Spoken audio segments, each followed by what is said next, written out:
Students, we will discuss about the important news. First news is regarding the India-US relation के perspective से है। Ministry of external affair के द्वारा parliamentary panel को brief किया जाएगा इंडिया-US रिलेशन के पर्सपेक्टिव से, जिसके अंदर हिस्टोरिकल जो टाइज हैं वो कैसे यहाँ पे डेवलपमेंट हुए, प्रेजेंट समय के अंदर कौन से ऐसे एरिया हैं जहाँ पे बोथ कंट्रीज़ के जो डिफरेंसेस हैं वो देखने के लिए मिले हैं। तो उन सभी के बारे में यहाँ पे जो डिस्कशन है वो रहेगा। तो स्टूडेंट्स, इंडिया यूएस रिलेशन के जो हिस्टोरिकल टाइज में जो डेवलपमेंट हुआ उसके बारे में एक बार हम यहाँ पे देखते हैं। आप देखिए कि 1998 के समय हमारी गवर्नमेंट के द्वारा न्यूक्लियर टेस्ट वो कंडक्ट किया जाता है। कहाँ पे हुआ था ये न्यूक्लियर टेस्ट? वो पोखरण के अंदर में, जो कि वेस्टर्न पार्ट ऑफ राजस्थान में सिचुएटेड है। हमारा ये सेकंड न्यूक्लियर टेस्ट था। फर्स्ट न्यूक्लियर टेस्ट हमने 1973 के समय पोखरण के वहाँ पे ही कंडक्ट किया था और उसका जो ऑपरेशन का जो नेम है वो था स्माइलिंग बुद्धा। इस ऑपरेशन का नाम था ऑपरेशन शक्ति है। तो स्टूडेंट्स, न्यूक्लियर टेस्ट कंडक्ट होने के बाद में जो वेस्टर्न पावर कंट्रीज़ हैं, स्पेशली यूएस के द्वारा हमारे अगेंस्ट में जो सैंक्शन है उसको इम्पोज किया जाता है। आप देखिए कि सैंक्शन इम्पोज हुए थे, बट कंटिन्यूस हमारी कंट्री या हमारी जो अथॉरिटीज़ हैं उनके द्वारा कहा गया कि जो हमारा न्यूक्लियर डॉक्ट्राइन है वो मेंशन करता है कि मिनिमम डेटरेंस को हम कैरी आउट करेंगे। किसी भी वॉर एंड कन्फ्लिक्ट के सिचुएशन के दौरान में इंडिया का जो नो फर्स्ट यूज का पॉलिसी है कि इंडिया कभी भी जो न्यूक्लियर वेपन है उसको फर्स्ट टाइम यूज है वो नहीं करेगा।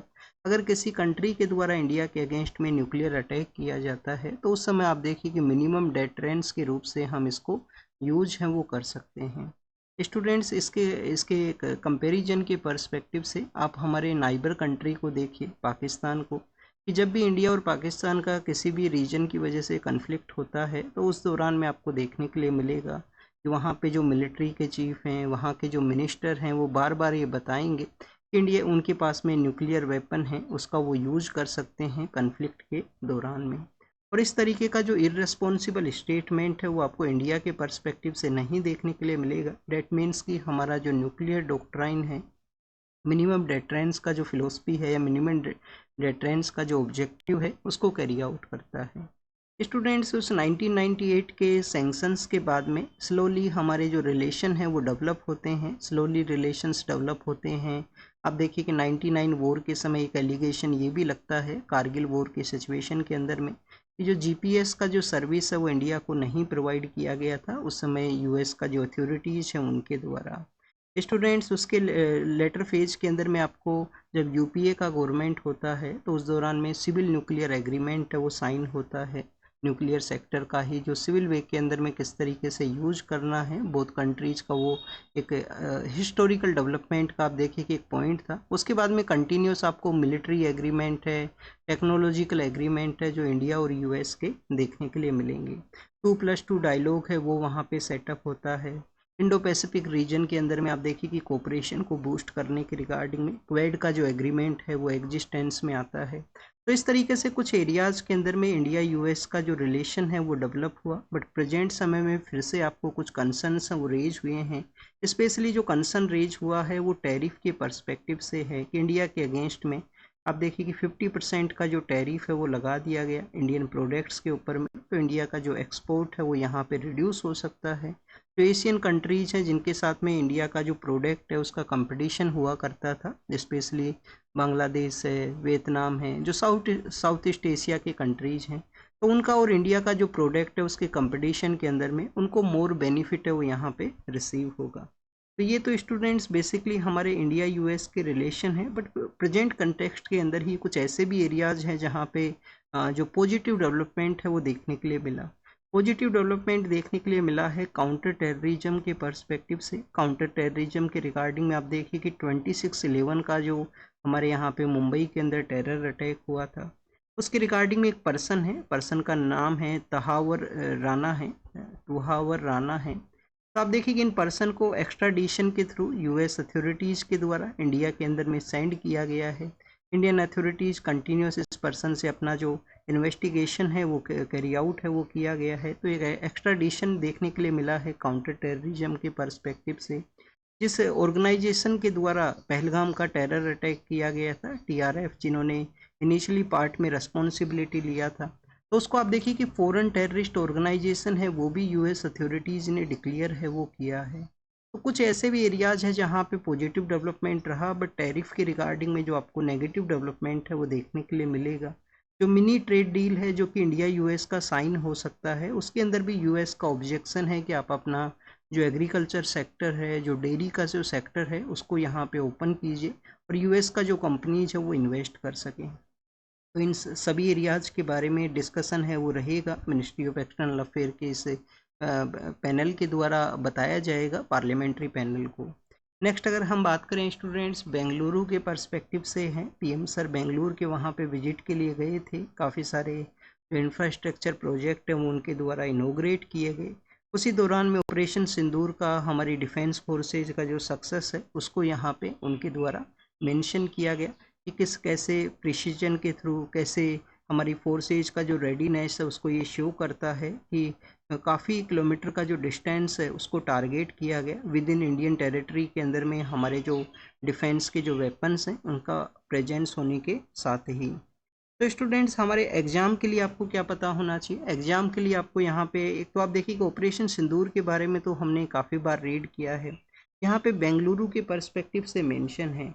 और बेंगलुरु के वहाँ पे जो मेट्रो ट्रेन है जो कि कंपनी, आप देखिए कि ट्रांसपोर्ट की रिगार्डिंग में वन ऑफ द इम्पोर्टेंट एक जो एरिया है वो डेवलप हुआ है, स्पेशली अर्बन एरियाज़ के रिगार्डिंग में। क्लीन ट्रांसपोर्ट की कैटेगरी के अंदर भी हम उसको कंसिडर कर सकते हैं, क्लीन जो डेवलपमेंट मैकेनिज्म है उसके रिगार्डिंग में। तो आप देखिए कि स्टूडेंट्स, एक तो आपको मेट्रो ट्रेन के बारे में ये एग्जांपल आप कोट कर सकते हो, कोई आपको अर्बन ट्रांसपोर्ट की रिगार्डिंग में कोई क्वेश्चन पूछा जाए कि अर्बन ट्रांसपोर्ट को कैसे हम इम्प्रूव हैं वो कर सकते हैं, तो कैसे इम्प्रूव किया जा सकता है?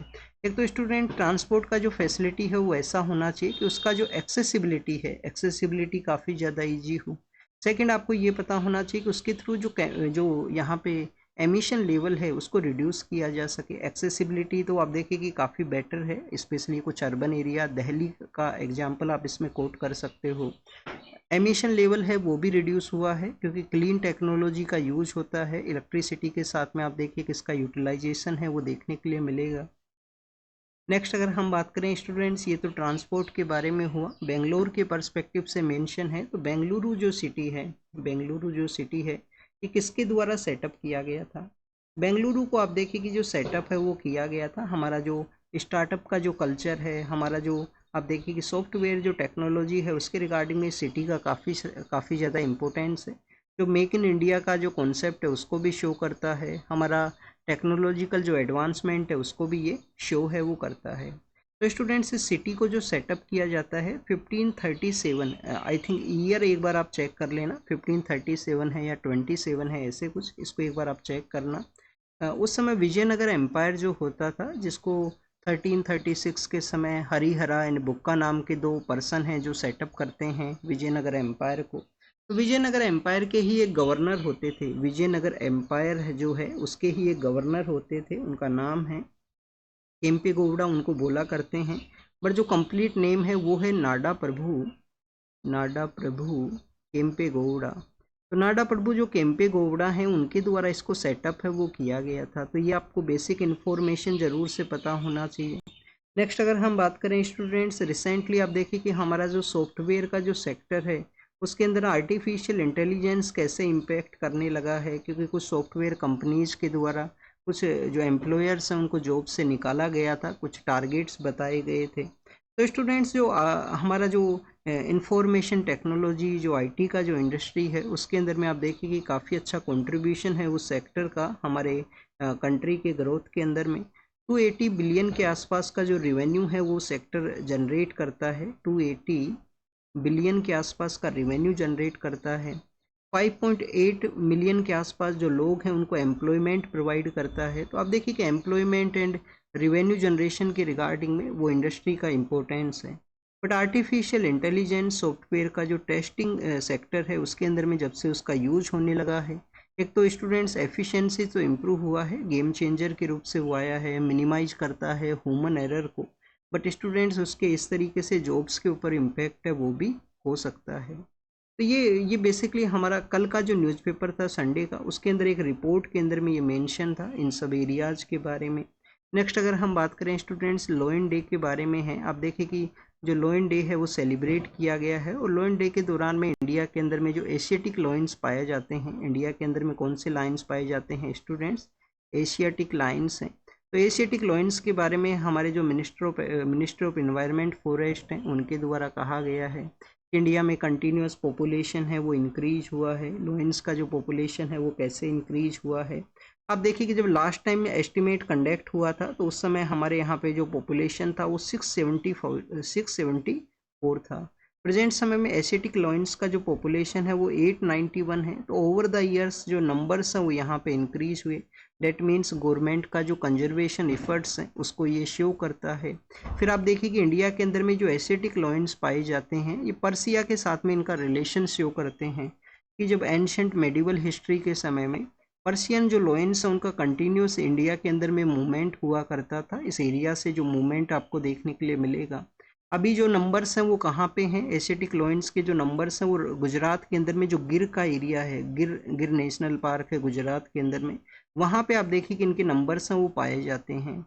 इसके अलावा हमारी गवर्नमेंट के द्वारा एक अदर सेंटर है द्वारका नाम का जो सिटी है, क्योंकि जो आप देखिए कि गिर का जो एरिया है वो डिफरेंट पार्ट में है, जो द्वारका है उसके नियर बाई एरिया में ही है, सेम वहाँ पे इन्वायरमेंटल कंडीशन है।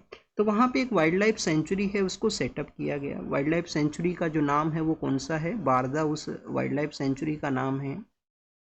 उसके अंदर में एक नया रिहेबिलिटेशन सेंटर जहाँ पे एशियाटिक लॉयंस उनको ट्रांसलोकेट है वो किया गया है।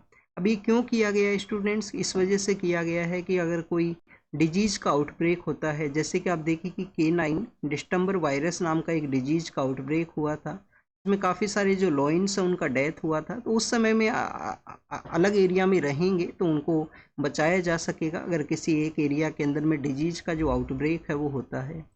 कुछ स्टेट्स भी डिमांड करते हैं कि हमें हमारे वहाँ पे इसको ट्रांसलोकेट है वो कर दिया जाए। स्पेशली मध्य प्रदेश का डिमांड आपको देखने के लिए मिलेगा। और आप देखिए कि गुजरात उसको डिनाई करता है कि गुजरात का एक गिर नेशनल पार्क के अंदर में जो एशियाटिक लाइन्स हैं उसके एक सिंबल के रूप से हैं।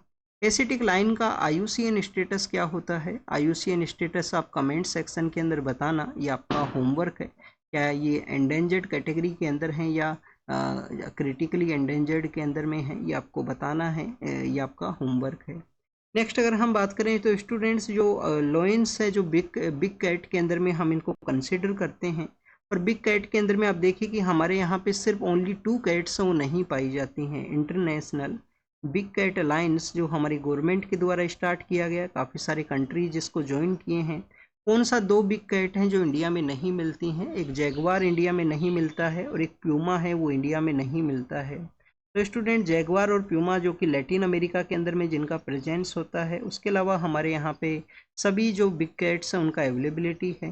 रिसेंटली गवर्नमेंट का एक इनिशिएटिव ये भी है कि जो स्मॉलर कैट्स हैं, जो कैट्स हैं बेसिकली वाइल्ड एरिया के अंदर में, जिसमें हमने कल फिशिंग कैट के बारे में रीड किया, तो उनका भी जो प्रोटेक्शन एंड कंजर्वेशन है वो स्टार्ट है वो किया जा सके गवर्नमेंट के द्वारा। रिसेंट आप देखिए कि हमारे को कुछ मेजरली जो कंजर्वेशन के इनिशिएटिव्स हैं उसको अगर हम यहाँ पे रीड करें तो first of all students project tiger है। First of all students project tiger है जो कि 1973 के समय चला था, अभी उसके 50 ईयर्स भी कंप्लीट हुए थे। प्रोजेक्ट टाइगर के अलावा प्रोजेक्ट लोयन भी चलाया गया है गवर्नमेंट के द्वारा, नंबर्स उसके अंदर भी इंक्रीज हुए हैं। प्रोजेक्ट एलिफेंट भी है, प्रोजेक्ट एलिफेंट भी है। फिर डॉल्फिन भी है, प्रोजेक्ट डॉल्फिन जो गैंगेटिक डॉल्फिन है हमारा एक्वेटिक एनिमल है, यूपीएससी ने एक क्वेश्चन पूछा था एक बार। फिर स्टूडेंट्स जो ग्रेट इंडियन बस्टर्ड जो कि वेस्टर्न पार्ट ऑफ राजस्थान में मिलते हैं, ग्रेट इंडियन बस्टर्ड स्पेशली जो डेजर्ट नेशनल पार्क है वहाँ पे, तो उसका भी जो प्रोजेक्ट है वो गवर्नमेंट के द्वारा चलाया गया है। तो ये तो बेसिकली हमने प्रोजेक्ट्स के बारे में देखा। लोइन के बारे में एक और आपको जानकारी होना चाहिए कि जो वेस्टर्न पार्ट ऑफ गुजरात है वहाँ पे एक ट्राइबल कम्युनिटी मिलती है मालधारी। मालधारी का जो को रिलेशन है वो शो होता है कैसे वहाँ पे वाइल्ड लाइफ के साथ में उस ट्राइबल कम्युनिटी का रिलेशन है, कैसे वो एनिमल्स को जो प्रोटेक्ट करता है। मालधारी ट्राइब के द्वारा एक ग्रासलैंड है, ग्रासलैंड का नाम है बन्नी ग्रासलैंड, उसको भी लगाया गया था उस एरिया के अंदर में। और बन्नी ग्रासलैंड आप देखिए कि जो लैंड रीस्टोरेशन के अंदर में हेल्प है वो प्रोवाइड करता है। इसको भी पीएम सर काफ़ी बार मेंशन कर चुके हैं अपने स्पीच के अंदर में। तो क्वेश्चन आपसे पूछा जा सकता है बन्नी ग्रासलैंड कहाँ पे मिलता है? वेस्टर्न पार्ट ऑफ गुजरात के अंदर में। मालधारी ट्राइब कच्छ के अंदर में इसको यूज करती है लैंड के रिस्टोरेशन के रिगार्डिंग में। मालधारी ट्राइब है जिनका रिलेशन है यहाँ पे वाइल्ड लाइफ के साथ में। नेक्स्ट अगर हम बात करें स्टूडेंट्स आसियान के पर्सपेक्टिव से हैं। आप देखिए कि इंडिया और आसियान का जो समिट है वो कंडक्ट हो सकता है। अभी किसके रिगार्डिंग में जो समिट है वो कंडक्ट होगा? इंडिया और आसियान का समिट स्टूडेंट्स कंडक्ट इस वजह से होगा कि हमारे काफ़ी सारा ट्रेड का डेफिसिट है, हमारा जो एक्सपोर्ट है वो कम है, इंपोर्ट ज़्यादा है उन कंट्रीज से। हमारे जो कॉमर्स मिनिस्टर हैं उनके द्वारा इनको चाइना का बी टीम भी कहा गया था, इनको बी टीम कहा गया कि चाइना के काफ़ी सारे प्रोडक्ट हैं इन कंट्रीज से इंडिया के लिए आया करते हैं, तो समय का ज़रूरत है कि हमारे यहाँ पे ट्रेड का जो नेगोशिएशन है वो हम कर सकें। तो ASEAN India trade in the goods agreement है जिसको यहाँ पे साइन करने का जो चांसेज हैं वो बताए गए हैं। अभी तक पिछले कुछ सालों के अंदर में जब भी इसके बारे में डिस्कशन हुआ कोई पॉजिटिव आउटकम है वो नहीं रहा, बट डिस्कशन फेज ही है वो आप देखिए कि पिछले कुछ सालों के अंदर में कंप्लीट हुआ है। नेक्स्ट अगर हम बात करें स्टूडेंट्स आसियान का जो हेडक्वार्टर है वो कहाँ पे है? जकार्ता के अंदर में आसियान का हेडक्वार्टर है। कितने कंट्रीज का ये ग्रुप है? ASEAN association of south east Asian nation, 10 countries का ये ग्रुप है। कैसे इसको याद रखना है? एमबीबीएस क्या है? आप देखिए कि एम से आपको मलेशिया याद रखना है और ये जो बी है ये यहाँ पे एक्सेप्शन है, बी से आपको जो म्यांमार का पुराना नाम था बर्मा वो आपको याद रखना है। फिर आप देखिए कि ब्रुनई है, सिंगापुर है, फिर स्टूडेंट फिलीपींस है, Philippines MBBS PTV Philippines, Thailand, Vietnam, Laos, Indonesia और कंबोडिया। ये 10 कंट्रीज का ये ग्रुप है। आसियान जो है इंडिया के रिलेशंस बेटर रहे हैं इन कंट्रीज के साथ में, स्पेशली ट्रेड के पर्सपेक्टिव से, बट पिछले कुछ समय से उनका जो ट्रेड है वो इंडिया के अंदर में मेजरली आप देखिए कि एक्सपोर्ट होता है और इंडिया का जो एक्सपोर्ट है वो काफ़ी कम है, मीन्स ट्रेड का डेफिसिट है। फिर अगर हम बात करें स्टूडेंट्स इन्हीं आसियान कंट्रीज और 6 अदर कंट्रीज के द्वारा आरसीईपी का कॉन्सेप्ट चलता था। आरसीईपी क्या है? Regional comprehensive economic program. तो स्टूडेंट्स ये एक फ्री ट्रेड एग्रीमेंट था जिससे इंडिया ने एग्जिट किया था 2019 के समय। तो 15 कंट्रीज का ये कि यहाँ पे फ्री ट्रेड एग्रीमेंट है। 15 कंट्रीज कौन कौन से हैं? 15 कंट्रीज हैं स्टूडेंट्स, यहाँ पे चाइना है, यहाँ पे चाइना है, यहाँ पे जापान है, यहाँ पे आप देखिए कि साउथ कोरिया है। साउथ कोरिया के अलावा स्टूडेंट्स यहाँ पे ऑस्ट्रेलिया और न्यूजीलैंड है। इंडिया रिसेंटली जो यूएस के द्वारा जो टैरिफ लगाए गए हैं उस समय में इंडिया का एक और यहाँ पे कोशिश है कि मैक्सिमम कंट्रीज के साथ में हमारे ट्रेड एग्रीमेंट्स हैं वो साइन हो सकें, जिससे कि इस सिचुएशन के दौरान में हम अदर एरियाज के वहाँ पे अपना एक्सपोर्ट है उसको कैरी आउट कर सकें। नेक्स्ट अगर हम बात करें स्टूडेंट्स यहाँ पे अगर हम बात करें तो ये मैसूर के बारे में है। मैसूर आप देखिए कि कर्नाटका के अंदर में सिचुएटेड है। मैसूर के वहाँ पे जो मैसूर प्लेस है वहाँ पे दशहरा का फेस्टिवल सेलिब्रेट होता है। किसका फेस्टिवल सेलिब्रेट होता है स्टूडेंट? दशहरा का फेस्टिवल। दशहरा के फेस्टिवल के रिगार्डिंग में जो एलिफेंट्स हैं वो वहाँ पे लाए गए हैं, एलिफेंट लाए गए हैं। एग्जाम के लिए क्या याद रखना है आपको? एक तो आपको इंडिया के अंदर में जो दशहरा फेस्टिवल है उसके बारे में जानकारी होना चाहिए। हमारी कंट्री में दशहरा कहाँ कहाँ का जो दशहरा है वो काफ़ी ज़्यादा फेमस है, काफ़ी ज़्यादा फेमस दशहरा है। एक तो मैसूर का है, मैसूर का दशहरा कम्प्लीटली डिफरेंट होता है अगर हम नॉर्दर्न पार्ट ऑफ इंडिया के दशहरा के साथ में उसको कंपेयर करें। 1 मंथ का वहाँ पे एक फेस्टिवल चलता है। राजस्थान के अंदर में कोटा है, राजस्थान के अंदर में कोटा नाम की जगह है, वहाँ का भी दशहरा काफ़ी ज़्यादा फेमस है। हिमाचल प्रदेश के अंदर में आप देखिए कि कुल्लू नाम की एक जगह है, हिमाचल प्रदेश के अंदर में कुल्लू जगह है, वहाँ का दशहरा है वो भी काफ़ी ज़्यादा फेमस है। तो स्टूडेंट्स ये दशहरा का फेस्टिवल के बारे में था। मैसूर प्लेस का मेंशन है तो आपको पता होना चाहिए टीपू सुल्तान के रिगार्डिंग में भी कैसे जो एंग्लो मैसूर वॉर हैं, 4 एंग्लो मैसूर वॉर होती हैं। फिर उसके बाद में जो अर्लियर फेज में जो वाडियार डायनेस्टी होती थी वो फिर से पावर के लिए आती है, उनको फिर से रिस्टोर किया जाता है ब्रिटिश अथॉरिटीज़ के द्वारा। स्टूडेंट टीपू सुल्तान का जो इन्फ्लुएंस है वो फ्रेंच रिवॉल्यूशन का भी होता है। इसी वजह से आप देखिए कि टीपू सुल्तान जो हैं फ्रेंच रिवॉल्यूशन के जो सिंबल हैं, ट्री ऑफ लिबर्टी है, जैकोबिन क्लब है, उसको वो सेटअप करते हैं। किस किस को सेटअप करते हैं स्टूडेंट्स? जैकोबिन क्लब हैं उसको वो सेटअप करते हैं, जैकोबिन क्लब जो वहाँ पे सेटअप हुए थे। तो ट्री ऑफ लिबर्टी हैं, ट्री ऑफ लिबर्टी हैं उसको सेटअप किया गया। नेक्स्ट अगर हम बात करें स्टूडेंट जम्मू एंड कश्मीर के पर्सपेक्टिव से हैं, जम्मू एंड कश्मीर के वहाँ पे आप देखिए कि जो लेजिस्लेटिव असेंबली है उसके अंदर में फाइव जो मेंबर्स हैं उनको यहाँ पे नॉमिनेट किया जा सकता है, किसके द्वारा, एलजी के द्वारा। मिनिस्ट्री ऑफ होम अफेयर्स के द्वारा यहाँ पे कंसिडर किया गया है कि जो एलजी जो है, एलजी को आप देखिए कि एलजी का डिस्क्रिशन बताया गया है कि यहाँ पे जो एलजी का जो पावर है नॉमिनेट करने का जम्मू एंड कश्मीर असेंबली के अंदर में आफ्टर द इलेक्शन प्रोसेस के बाद में, तो विदाउट गवर्नमेंट का जो एड एंड एडवाइस है उसके बेसिस पे एलजी यहाँ पे काम करेंगे। एलजी का डिस्क्रिशन बताया गया है, उसको एज ए स्टेचुटरी फंक्शन उनके द्वारा मेंशन किया गया। और स्टूडेंट्स यहाँ पे जो गवर्नमेंट का जो एक्सटेंशन के रूप से जो स्टेचुटरी बॉडी है, एलजी बॉडी है, जो एज ए गवर्नमेंट के एक्सटेंशन के रूप से नहीं है। तो ये बेसिकली स्टूडेंट्स यहाँ पे मिनिस्ट्री ऑफ होम अफेयर्स का जो यहाँ पे एक स्टेटमेंट है मिनिस्ट्री ऑफ होम अफेयर का। अब उसके रिगार्डिंग एक पिटीशन फाइल हुआ है हाई कोर्ट के अंदर में। जजमेंट क्या आता है उसको आने वाले समय में देखने के लिए मिलेगा। बट आपको ये पता होना चाहिए कि असेंबली इलेक्शन के बाद में 5 मेंबर हैं उनको नॉमिनेट किया जा सकता है। कौन से ऐसे 5 मेंबर हैं? 2 तो ऐसे आप देखिए कि जो कश्मीरी माइग्रेंट हैं। 2 कौन हैं? कश्मीरी माइग्रेंट हैं। कश्मीरी माइग्रेंट के अंदर में स्पेशली एक आपको वुमेन है उसको यहाँ पे कंसिडर करना होगा। फिर एक पर्सन जो पाकिस्तान के कंट्रोल के अंदर में जो कश्मीर का एरिया है, पाकिस्तान ऑक्यूपाइड कश्मीर है, इंडियन हमारा जो टेरिटरी है जो उनके द्वारा ऑक्यूपाइड कर रखा है, तो उसको वहाँ से एक आप देखिए कि एक पर्सन है उसको नॉमिनेट किया जा सकता है। अगर वुमेन्स का एडुकेट रिप्रेजेंटेशन नहीं है तो 2 वुमेन है उनको भी नॉमिनेट किया जा सकता है असेंबली के अंदर में। किसके द्वारा नॉमिनेट? एलजी के द्वारा। और एलजी आप देखिए कि विदाउट गवर्नमेंट का एड एंड एडवाइस के ऊपर में ये वर्क करेंगे। नेक्स्ट अगर हम बात करें जम्मू एंड कश्मीर के, वहाँ पे ही जो टेररिस्ट पर्सन हैं उनके साथ में जो कंटिन्यूस आप देखिए ऑपरेशन है उनको एलिमिनेट करने के रिगार्डिंग में किश्तवाड़ एंड कुलगाम का एरिया है उसका यहाँ पे मेंशन है। एलिफेंट आप देखिए कि कोल्हापुर का एरिया है, एक जैन मठ हुआ करता था, वहाँ से जो एलिफेंट है उसको ट्रांसफ़र किया गया कहाँ पे? जामनगर के अंदर में जो वंतारा नाम का एक रिहेबिलिटेशन सेंटर है।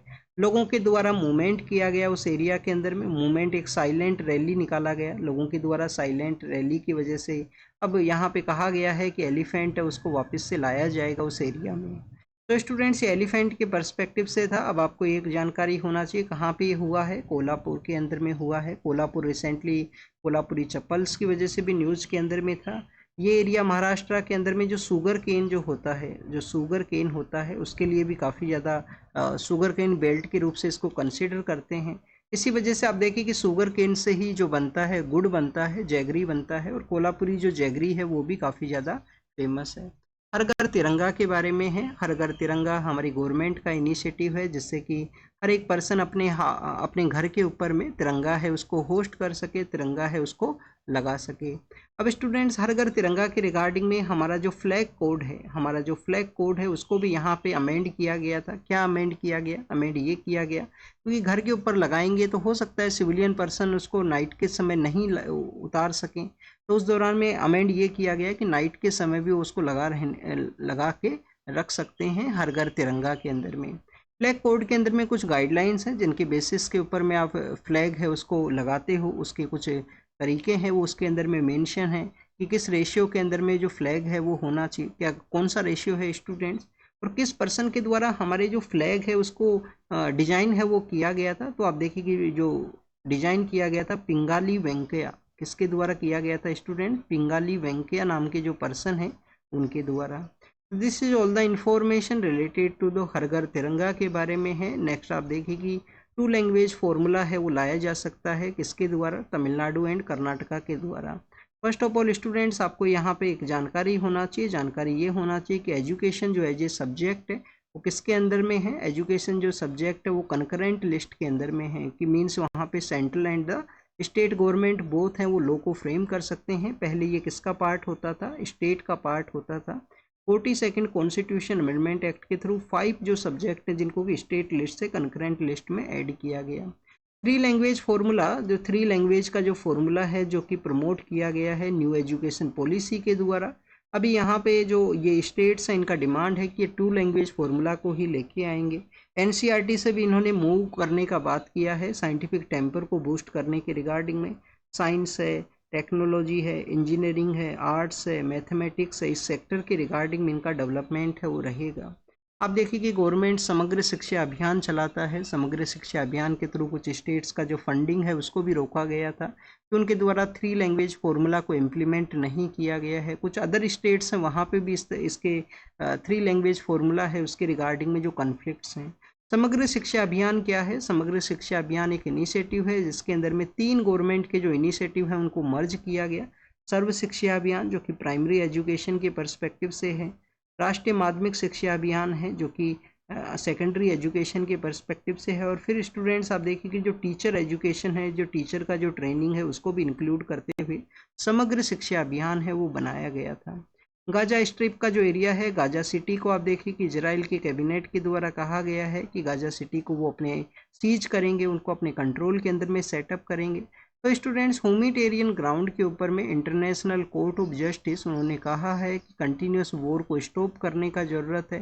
लोगों को कैसे वहाँ पे टारगेट किया गया है, ह्यूमैनिटेरियन जो क्राइसिस है वो क्रिएट हुआ है। ग्लोबल लीडर्स का रिस्पॉन्सिबिलिटी है कि इस सिचुएशन को डील है वो किया जाए। वहाँ पे जो भी डिफरेंसेज है उनको रिजोल्व करते हुए अल्टीमेटली जो पीस है उसका सेटअप हो सके। तेलंगाना के कालेश्वरम प्रोजेक्ट के बारे में है। एग्जाम के लिए बस आपको क्या पता होना चाहिए, किस रिवर के ऊपर ये प्रोजेक्ट है वो सेटअप है। रिवर आप देखिए कि जो गोदावरी का जो नदी है, गोदावरी का जो नदी है उस पर ये सेटअप है। गोदावरी और प्राणहिता, गोदावरी और प्राणहिता नाम का जो रिवर है वो अपने सबमर्जन के थ्रू लिफ्ट इरिगेशन इस प्रोजेक्ट को वहाँ पे सेटअप करती हैं, जो कि इरिगेशन को बूस्ट करने के रिगार्डिंग में था।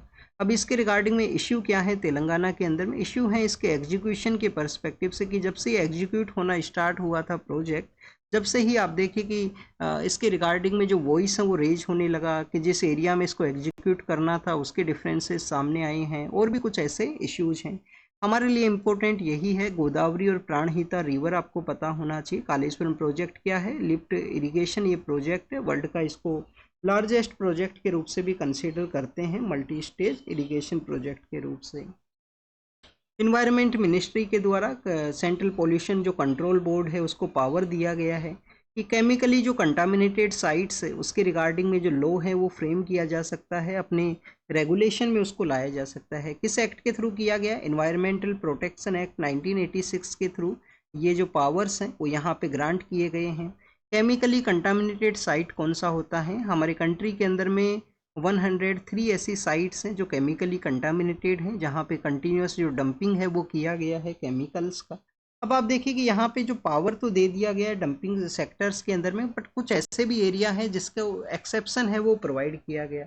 एक तो एक्सेप्शन प्रोवाइड किया गया, एक स्टूडेंट जो प्रॉपर टाइम फ्रेमवर्क का जो ज़रूरत है कि इस टाइम फ्रेमवर्क के अंदर में आपको जो कंटामिनेटेड साइट है उसको यहाँ पे आप देखिए कि डेट रीस्टोर करना है, वहाँ पे जो केमिकली जो इन्फेक्शन है उसको रिड्यूस करना है।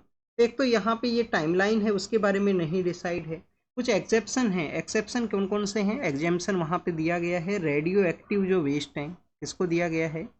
रेडियो एक्टिव जो वेस्ट हैं उनको दिया गया है। माइनिंग ऑपरेशन का जो एरिया है, माइनिंग ऑपरेशन के जो एरिया हैं उनको दिया गया है। Pollution of the sea by the oil है, solid waste from the dump sites है, उनको इस प्रोविजंस के अंडर में नहीं डील है वो किया जाएगा, और टाइमलाइन है उसको नहीं डिफाइन किया गया। नेक्स्ट अगर हम बात करें स्टूडेंट्स रेलवे सेफ्टी के बारे में है। रेलवे के रिगार्डिंग में आप देखें कि कमीशन फॉर रेलवे सेफ्टी ने भी काफ़ी बार सेफ्टी के रिगार्डिंग में विजिलेंस को इम्प्रूव करने के लिए कहा है। यहाँ पे जो रेलवे सेफ्टी के कुछ अलर्ट्स हैं उनको जारी किया गया है रेलवे मिनिस्ट्री के ही द्वारा, जो इंटरनल वे के अंदर में सेफ एंड सिक्योर जर्नी है उसको कैसे किया जा सके। नाइजीरियन साइंटिस्ट हमारे MS स्वामीनाथन साहब के जो 100 ईयर्स कंप्लीट हुए हैं, MS स्वामीनाथन साहब का उसी दौरान में उनके द्वारा एड्रेस करते हुए कहा गया कि गवर्नमेंट्स को, स्पेशली जो डेवलपिंग कंट्रीज हैं, उनको पॉलिसी फ्रेमवर्क का ज़रूरत है कि जो क्लाइमेट का जो मिटिगेशन प्रोसेस है उस क्राइसिस से वो डील कर सकें। जो डेवलपिंग कंट्रीज़ के ऊपर में हायर टैरिफ इम्पोज किए गए हैं डेवलप्ड कंट्रीज़ के द्वारा, तो उसको यहाँ पे डील है उसके रिगार्डिंग में पॉलिसी फ्रेमिंग है वो होना चाहिए। नेक्स्ट अगर हम बात करें स्टूडेंट सूडान के पर्सपेक्टिव से है, जो वायलेंस की वजह से न्यूज़ के अंदर में है, वहाँ पे एक एरिया के अंदर में पाया गया कि काफ़ी सारे ऐसे लोग हैं जो मालन्यूट्रिशन की वजह से वहाँ पे उनका डेथ हुआ है। मालन्यूट्रिशन की वजह से डेथ हुआ है कहाँ पे? सूडान के अंदर में। सूडान कंटिन्यूस न्यूज़ में है स्टूडेंट्स वायलेंस की वजह से। फिर पाकिस्तान के जो आर्मी चीफ है वो यूएस के विजिट के लिए गए हैं, उनके साथ में इनका डिस्कशन रहेगा। माली जो कि वेस्टर्न पार्ट ऑफ अफ्रीका के अंदर में है, साहिल का जो रीजन है वहाँ पे सिचुएटेड है माली। माली के अंदर में आप देखिए कि कुछ ऐसे सोल्जर्स को पकड़ा गया है जो अथॉरिटीज़ को जो ओवरथ्रोन करने का कोशिश है, उसका एक प्लानिंग था, ऐसा वहाँ पे बताया गया। और यूएस के जो प्रेसिडेंट है उनके द्वारा जो होमलेस पर्सनस हैं उनको काफ़ी ज़्यादा दूर माइग्रेट कर दिया जाए, काफ़ी ज़्यादा दूर उनको सेंड कर दिया जाए, उसका उनका एक प्लान है वो सामने आया है। रशिया यूक्रेन कन्फ्लिक्ट के बारे में है, उन्होंने यूक्रेन के ऊपर अटैक किया है, यूक्रेन ने रशिया की जो रिफाइनरी हैं उनको टारगेट किया है। वहाँ पे अर्थक्वेक का न्यूज़ भी एक सामने आया था, अर्थक्वेक के रिगार्डिंग में रसिया का वो कौन सा रीजन है, कौन सा वो पेनिनसुलर रीजन है जहाँ पे मेजरली अर्थक्वेक हैं वो देखने के लिए मिलते हैं। ये आपका होमवर्क है, आपका कमेंट सेक्शन के अंदर में आपको बताना है। नेक्स्ट अगर हम बात करें गजा स्ट्रिप के बारे में है, कुछ वहाँ पे आप देखिए कि जो एड सीकर्स हैं उनका डेथ हुआ है, तो ये शो करता है गजा के अंदर में किस तरीके से ह्यूमैनिटेरियन क्राइसिस है वो हुआ है। तो student this is all the information related to the today's newspaper. आप इसको रीड कीजिए, रिवाइज कीजिए, जो भी इंफॉर्मेशन आपको मिला है उसको नोट डाउन कीजिए। Thank you students, thank you very much.